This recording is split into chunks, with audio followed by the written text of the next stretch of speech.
말씀은 신약성경 요한계시록 5장 1절부터 4절까지의 말씀입니다. 요한계시록 5장 1절부터 4절까지 말씀. 요한계시록 5장 1절부터 4절, 제 성경책으로는 신약성경 403쪽입니다. 신약성경 403쪽, 요한계시록 5장 1절부터 4절까지 우리 다같이 일어나서 하나님의 말씀 함께 읽도록 하겠습니다. 자, 함께 읽겠습니다.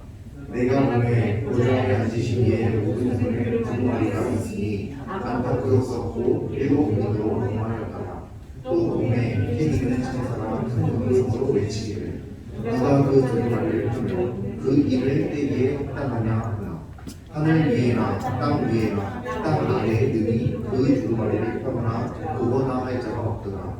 그 두루마리를 펴거나 보거나 하기에 합당한 자가 보이지 아니하고 내가 크게 울었더니. 아멘.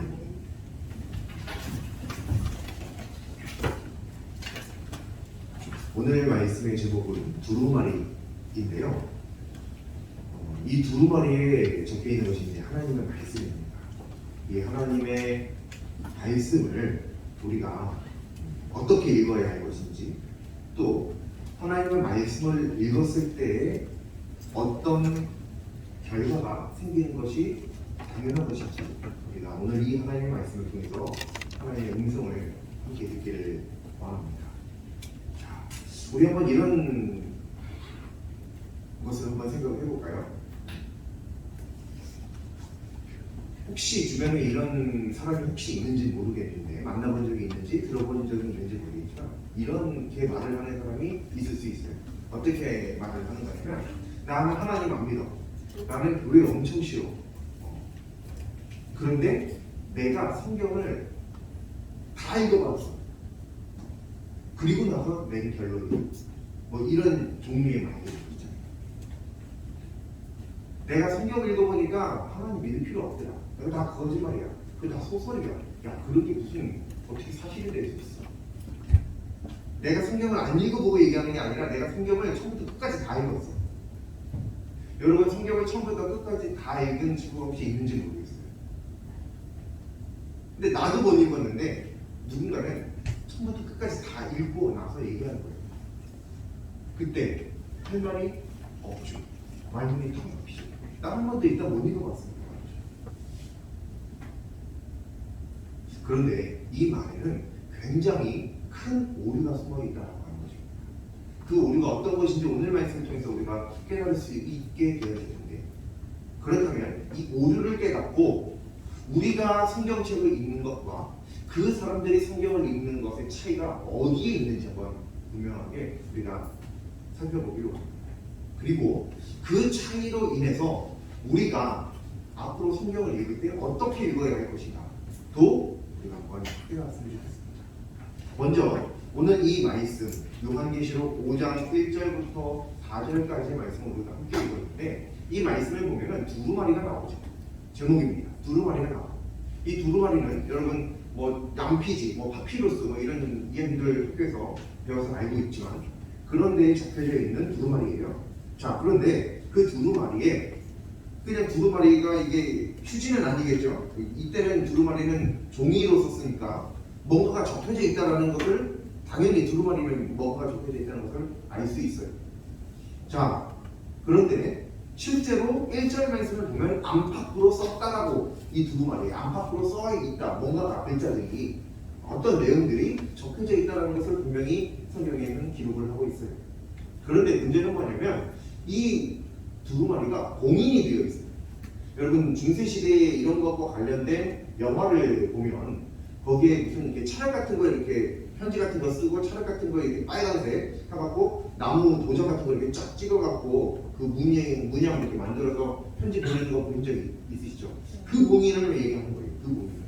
그래서 그걸 떼버리면 그 봉인이 손상되니까 누구든지 그게 손상됐을 때 누가 봤구나라는 사실을 누군지 금방 알 수 있게끔 중요한 문서들을 그렇게 봉인을 합니다. 그런데 이 두루마리가 봉인이 되어져 있어요. 근데 보통 우리가 영화를 보면 한 번 그렇게 하는데 한 두루마리에 7개가 이렇게 있어요. 7개. 이게 무슨 뜻일까요? 한 개만 해도 아무도 보지 마. 딱 중요한 그 사람만 봐야 돼. 이 뜻인데 7개 절대 아무도 보지 마. 이거는 마치 이 세상 그 누구도 보지 못할 것 같은 느낌을 굉장히 강력한 보지 말라는 메시지를 주고 있는 거죠. 자, 그런데 여기에 일단 이 두루마리의 위치를 우리 한번 살펴봤으면 좋겠어요. 두루마리가 지금 어디에 있어요? 우리가 1절 말씀을 읽었잖아요. 그 1절 말씀에 보면 두루마리의 위치가 나와요. 어디죠? 두루마리의 위치가 보좌에 앉으신 이의 오른손에 두루마리가 있다. 보좌에 앉으신 이, 자, 이분이 누구시겠어요? 당연히 우리가 믿는 하나님이시겠죠. 네, 맞습니다. 하나님이시죠. 보좌에 앉으신 이는 하나님이에요. 하나님의 오른손에 두루마리가 있으니 이렇게 읽을 수 있겠죠. 자, 그러면 오른손은 뭐라고 그랬죠? 하나님께서 여러 번 말씀을 통해서 알려주십니다. 오른손이라고 하는 건, 오른편이라고 하는 건, 오른쪽 이런 것을 이런 방향을, 오른쪽 방향을 나타내는 것은 힘, 권능, 능력을 나타낸다. 오른손, 하나님의 오른손은 힘 있는 능력의 팔, 하나님의 힘, 권능, 능력을 이야기를 하는 거예요. 근데 거기에 뭐가 있어요? 두루마리가 있다고요. 그 두루마리에 뭐가 적혀져 있어요? 말씀이 적혀져 있는데, 어떤 말씀이 적혀져 있는데, 자, 이 두루마리가 어떤 두루마리라는 거예요? 하나님의 권능의 말씀이 적혀져 있는 두루마리라는 것을 나타내고 있습니다. 엄청난 두루마리라고 하는 거예요. 엄청 소중하고 엄청 귀중한 거예요. 거기에 7개의 봉인이 되어져 있어요. 아무도 볼 수 없을 것 같죠? 네, 맞아요. 실제로 여기만 딱 봐도 우리는 여러분 그 문학 시간에 복선이라고 외운 적 있어요? 복선? 앞으로 일어날 일을 미리 이렇게 약간 제시해 줌으로써 앞으로 무엇이 일어날지를 예상하게끔 해주는 역할. 그걸 복선이라고 얘기하죠. 이 7개의 봉인이 마치 그런 역할을 해줘요. 아무도 못 볼 것 같잖아요. 하나만 있어도 누구나 쉽게 볼 수 있는 게 아니에요. 7개나 있어요. 마치 이건 아무도 보여주고 싶지 않은 것 같은 느낌을 줘요. 그래서 실제로 이 뒤에 말씀을 보면 아무도 이 봉인을 떼서 볼 수 있는 사람이 없다는 말씀이 나와 있거든요. 그게 4절 말씀에 나와 있긴 합니다만 일단 그런 두루마리예요. 자, 이 두루마리는 어떤 두루마리냐? 하나님의 능력의 말씀이에요. 하나님의 권능의 말씀이에요. 엄청난 위력을 가지고 있는, 힘을 가지고 있는 말씀이에요. 근데 문제는 뭐냐면 이 말씀이 그냥 이렇게 봉인되어 있으면 무슨 의미가 있어요? 하나님 손에 있으면 무슨 의미가 있어요? 어차피 하나님 말씀인데, 어차피 하나님이 썼는데 하나님 손에 있는데 무슨 의미가 있어요? 이게 전달이 되어서 누군가한테 읽히고 누군가한테 보여지고 누군가한테 전달될 때 이게 효과적으로 전달이 이렇게 될 텐데, 그리고 그냥 내가 썼고 내가 공인한 다음에 내가 가지고 있으면 무슨 의미가 있어요? 편지를 썼으면 수신자가 봐야겠죠. 봐야 되는 거예요. 근데 이 봉인을 뗄 수 있는 사람이 아무도 없다라고 말씀에 기록이 되어져 있습니다. 그래서 2절 말씀에 천사들이 얘기하는 거예요. 야, 여기 이 봉인된 엄청난 권능의 능력의 말씀이 있는데 도대체 이거 뗄 수 있는 사람 누구냐? 이제 막 얘기하는 거예요. 두루두루 찾는 거예요. 누구 이거 뗄 수 있는 능력, 권능 있는 사람 있어? 아무도 없어요. 그래서 4절 말씀에 이 요한이라고 하는 사람이 아무도 뗄 수 없다는 사실을 깨닫고 웁니다. 이 상황을 3절 말씀이 뭐라고 표현하냐면 하늘 위에나 땅 위에나 땅 아래에 그 누구도 이 두루마리를 펴거나 보거나 할 사람이 없다라고 표현을 하고 있습니다. 지금 이런 상황이에요. 두루마리 있고 권능의 말씀이 기록이 되어져 있는데 문제는 이 두루마리를 펴거나 보거나 할 수 있는 사람이 없어요. 그렇다는 얘기는 이걸 봉인을 뗄 수가 없다는 얘기죠. 봉인을 뗄 수 있으면 누구든지 볼 수 있으니까요. 봉인을 뗄 수 있는 사람이 없다는 거예요. 그래서 요한은 그 봉인을 뗄 수 없다는 사실을 깨닫고 울어요. 왜냐? 왜 울겠어요? 봉인을 뗄 수 없으면 어떻게 돼요? 능력의 말씀을 볼 수가 없어요. 능력의 말씀을 깨달을 수가 없어요. 능력의 말씀을 읽을 수 없으니 실천할 수도 없어요. 뭐가 적혀져 있는지 모릅니다. 그러니까 눈물이 날 수밖에요. 저 말씀이 분명히 권능의 말씀, 엄청난 능력을 가지고 있는 말씀이라는 사실을 알고 있는데 문제는 읽을 수가 없네요. 그럼 그게 능력이 있든 말든 무슨 관계가 있어요? 읽을 수 없고 그 내용이 뭔지 모르는데 아무 의미가 없는 거예요. 하나님께도 의미가 없고 그 말씀을 읽어야 될 필요를 가지고 있는 사람들에게도 의미가 없죠. 그런데 여기서 끝나지 않습니다. 우리가 읽은 것은 4절 말씀이지만 그 이후의 말씀들을 보면 이 봉인을 뗄 수 있는 분이 나옵니다. 그 분이 누구시냐면 예수님이십니다.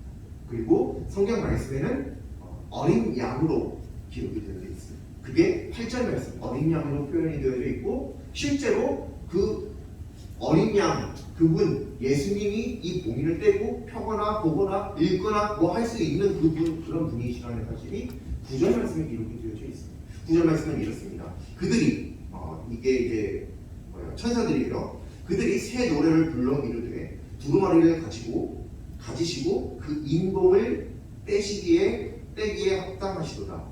일찍이 죽임을 당하사 각 족속과 방언과 백성과 나라 가운데에서 사람들을 피로 써서 하나님께 드리시고 하나님께 드리신다고 했으니까 최소한 지금 이 인봉을 뗄 수 있는 사람이 하나님은 아니죠. 하나님 외에 다른 누군가예요. 그게 누구냐면 8절 말씀이 어린 양이라고요.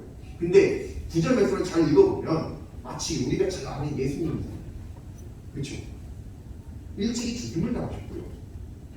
각 족속과 방언과 백성과 나라 가운데 사람들을 피로 사서요. 하나님께 드리시는 분. 이게 누구예요? 예수님이잖아요. 그러니까 어린 양이 누구예요? 예수님이에요.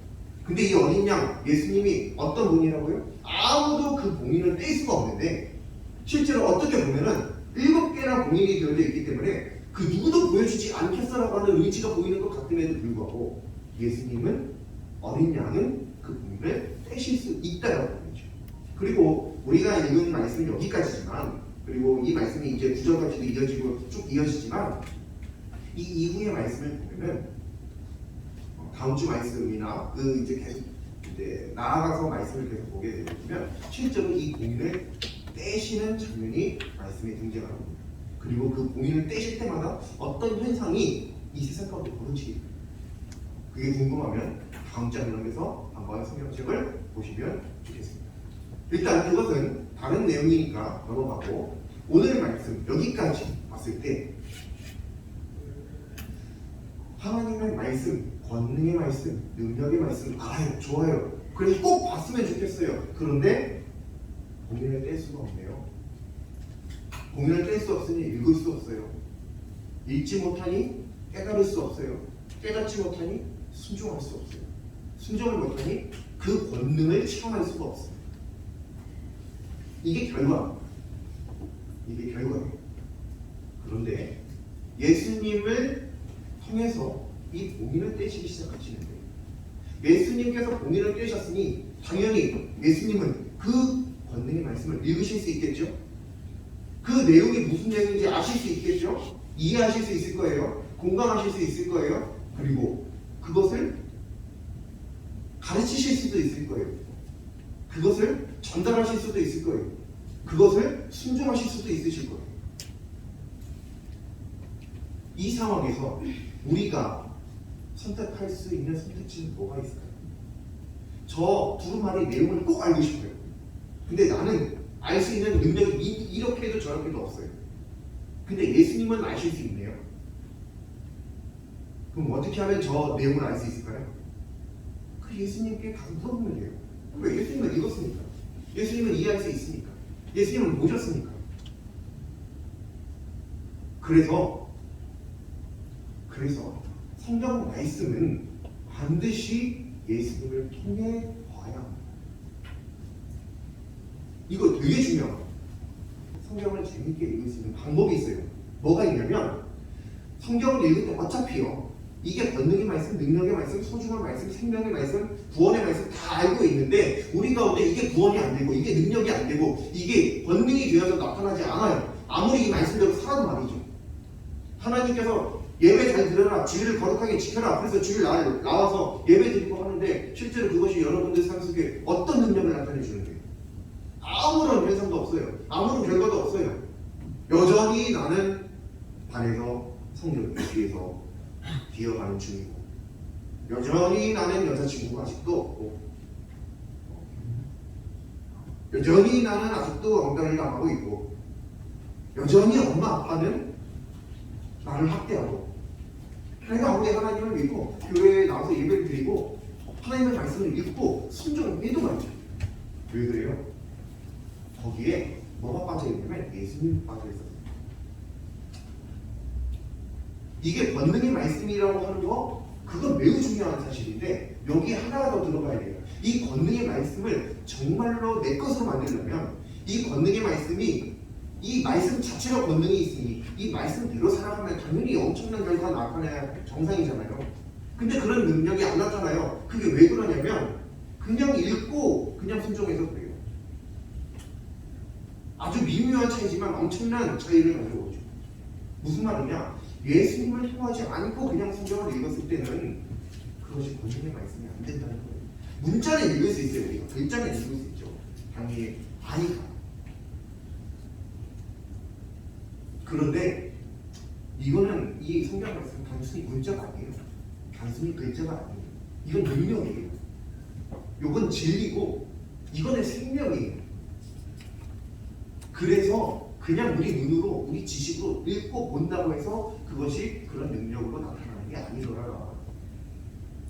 그래서 필요한 게 뭐예요? 예수님. 그래서 실제로 오늘 이 말씀 속에서는 예수님이 친히 그 고민을 떼어주세요. 실제로 성경 말씀에는 4절 말씀에 요한이 얘기합니다. 이 세상에 그 누구도 이 고민을 뗄 수 있는 사람이 없더라. 그래서 내가 슬퍼서 울었다.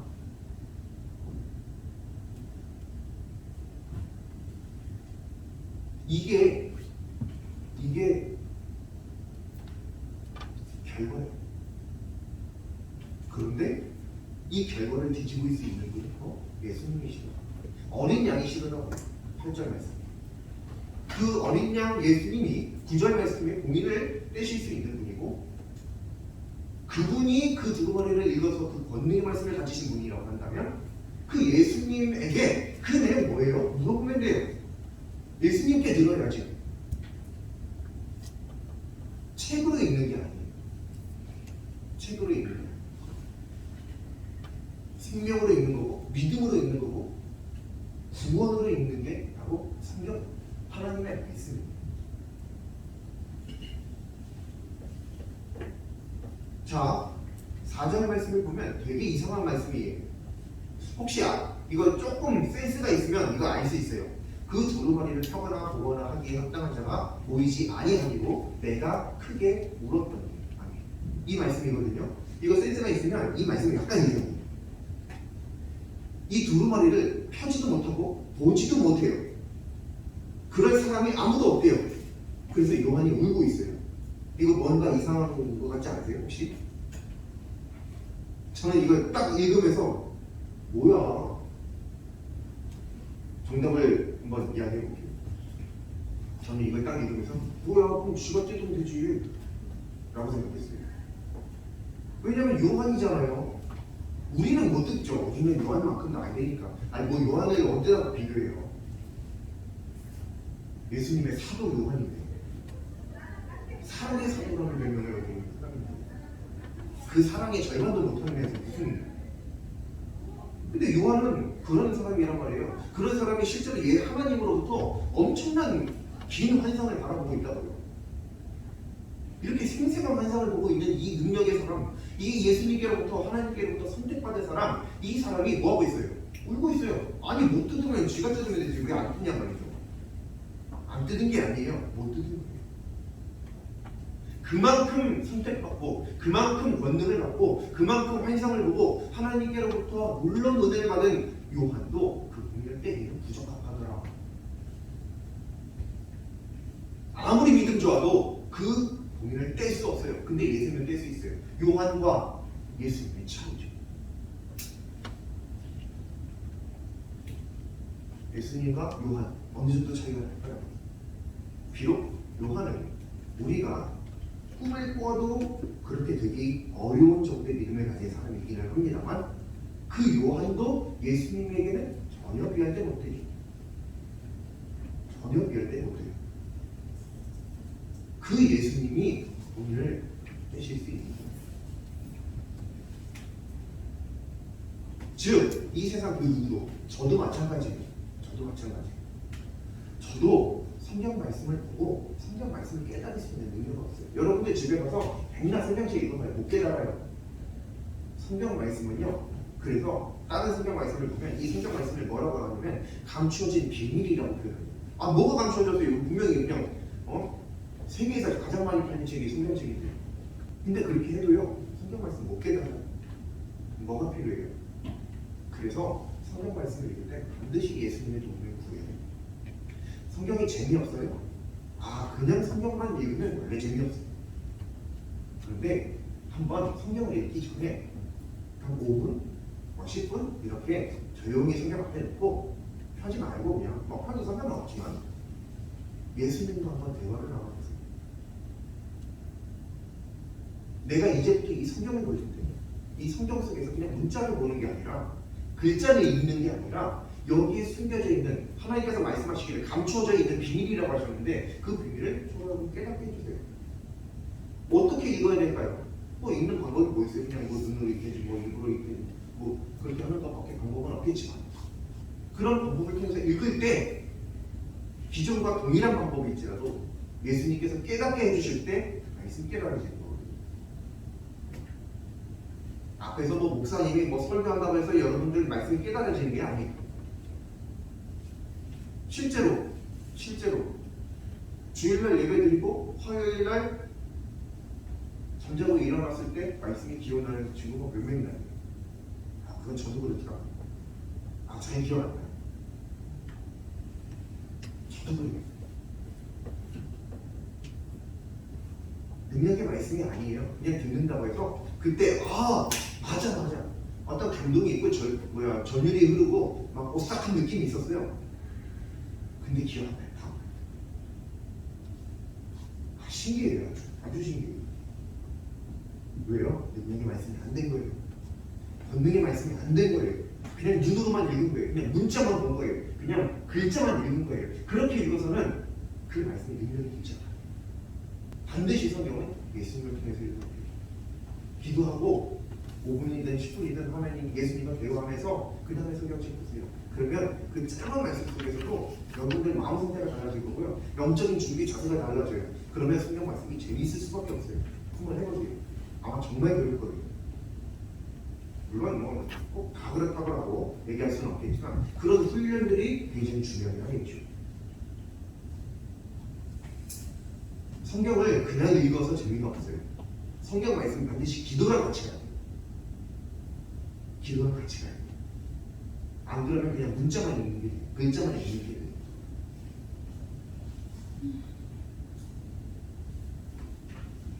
우리가 삶을 살아가면서 예수님의 이 말씀, 하나님의 말씀, 그 권능의 삶을 살아가고 싶은데 실제로 내 삶에 그런 반응이 나타나지 않아요. 왜요? 그것은 우리가 예수님을 의지하지 않고 그냥 문자적으로 글자적으로 읽은 그 말씀 그냥 지키는 것 정도 준법, 정신 이런 것과 같은 그 정도 수준이기 때문에 그래요. 오늘 이 성경 말씀을 통해서 하나님께서 분명히 말씀하십니다. 그 권능의 말씀 진실로 깨닫고 싶은 자는 반드시 예수님을 통해야만 한다. 왜냐하면 그 예수님만이 요한도 못했던 그 공의를 떼실 수 있기 때문에. 중요한 건 예수님 두루마리가 중요한 게 아니에요. 권능의 말씀 그것도 중요하지만 그것보다 거기에 반드시 추가되어야 될 것은 예수님. 예수님 없이 두루마리는 아무것도 아니에요.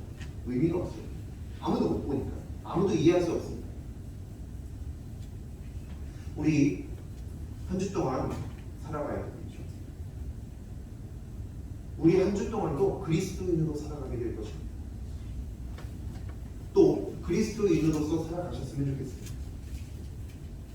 그때 여러분의 삶 속에 하나님의 권능의 말씀이 능력이 되어 나타났으면 좋겠습니다. 그럴 수 있는 방법은 여러분들이 매 순간 예수님을 의지하는 것 외에는 방법이 없습니다. 성경 말씀을 읽어도 예수님을 의지해서 읽어야만 합니다. 실제로 저도 하나님의 말씀을 이렇게 듣기 위해서 여러분 어떻게 생각하는지 모르겠지만 저만 해도 짧을 때는 4시간, 길면 6시간을 매일 책상에 앉아있어요. 안 움직여요. 화장실도 안 갑니다. 음식물 섭취 안 해요. 딱 물만 마셔요. 매일 그렇게 하는 거예요. 왜냐면 이 흐름을 깨지지 않기 위해 말이죠. 저만 해도 그래요. 그걸 매주 하고 있고 여태까지 몇 년을 10년 넘게를 해오고 있어요. 왜요? 내가 그냥 집중한다고 깨달아지는 말씀이 아니기 때문에 예수님께서 가르쳐 주셔야 되기 때문에 그래요.